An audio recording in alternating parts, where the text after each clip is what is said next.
Eu queria deixar meus cumprimentos com vocês e falar sobre uma outra questão, que é o abuso de direito.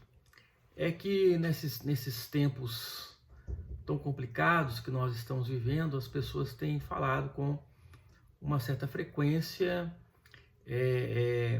sobre cerceamento de direito de manifestação, de direito daquilo, de não sei o que tem.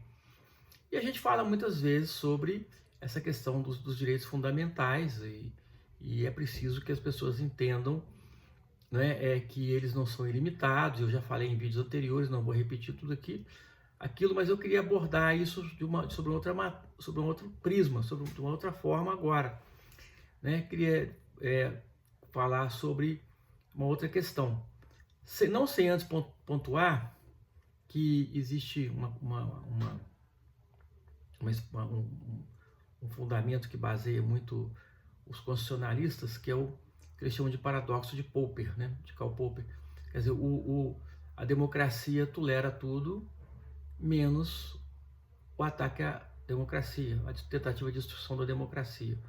Ou seja, o Estado democrático de direito tolera tudo, menos a intolerância absoluta, menos a tentativa de destruí-la. Quer dizer, ser tolerante com os intolerantes não é admitir a intolerância. Então, esse é um fundamento para muitas questões.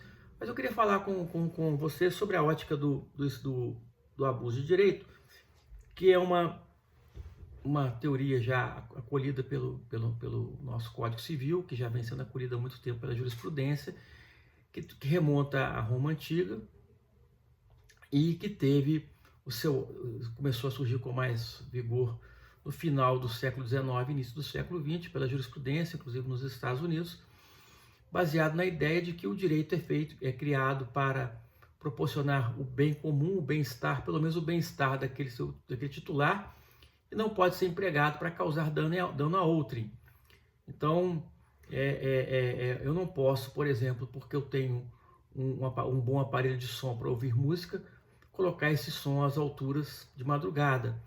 Eu não posso, porque eu tenho um carro possante, sair dirigindo em alta velocidade pela cidade, pelas estradas, pelas ruas, colocando em risco a vida das pessoas, não é? Então, isso chama abuso de direito. Quer dizer, eu não posso utilizar o meu patrimônio para fazer o que eu quiser, não é? Nem tudo pode ser com cerceamento. Vocês não vão imaginar agora porque um camarada parou num sinal fechado, que aí está sendo cerceado o seu direito de ir e vir, ou porque ele quer ir numa rua e a contramão ele vai querer entrar lá de qualquer jeito. Não, as coisas não são assim. Existe uma certa limitação, uma certa regulamentação. Mas não é só a legislação, tudo não se encontra só na Constituição. Existe uma robusta legislação infraconstitucional, e uma dessas legislações, dentro dessa legislação toda, nós temos o Código Civil, que acolheu, né, o abuso de direito.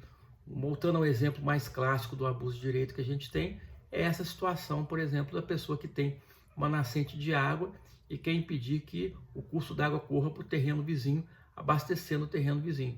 A pessoa fala, eu posso fechar aqui, eu não quero que ele receba água, às vezes ele não se dá bem com o vizinho e faz isso. Não, isso é abuso de direito.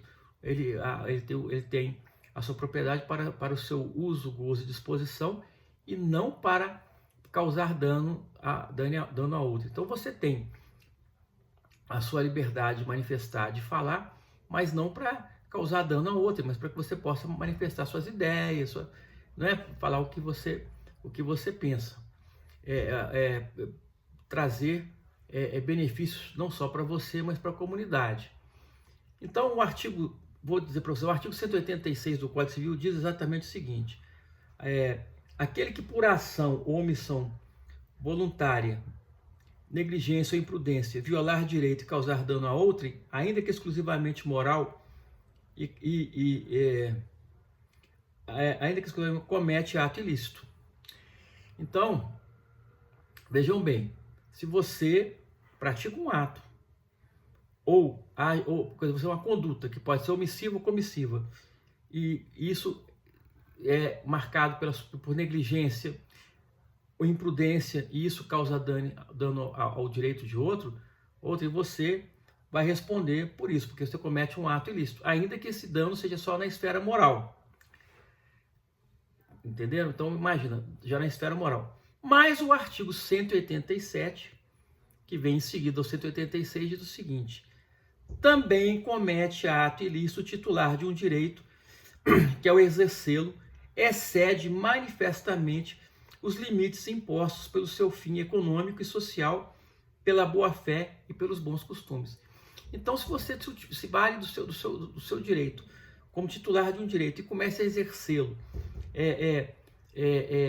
violando, né, excedendo esses limites e ultrapassando os fins econômicos, o fim social daquele direito e violando os princípios da boa-fé, agindo de má-fé e dos costumes, né, dos bons costumes, e você utiliza aquilo para ofender, perseguir, causar dano, você então vai responder por isso, porque esse ato é considerado ilícito, ainda que aparentemente feito no exercício de um direito. Então, a pessoa que está correndo em alta velocidade, que está cercando para que a água não vá para o terreno vizinho, aquele que está colocando som alto, fora de hora, impedindo o descanso do outro, não é? Aquele que faz todas essas coisas, aquele que usa, por exemplo, um canal para disparar fake news, falando mentiras a respeito das pessoas, não é? Aquele, por exemplo, nós temos o direito subjetivo de ação previsto tanto no Código de Processo Civil quanto na Constituição, mas ele começa a entrar com ação indevida contra as pessoas, não é? Sem fundamento, muitas vezes até já transitou em julgado, a pessoa entra de novo, tentando causar dano às pessoas, quer dizer, tudo isso é uma violação, né, ao artigo 187 do Código Civil, e a pessoa poderá responder por danos morais. No caso do processo, até por litigância de má-fé, que não impede que depois a pessoa seja acionada por danos morais. Eu penso que fui sucinto nisso, estou à disposição para responder outras questões a respeito.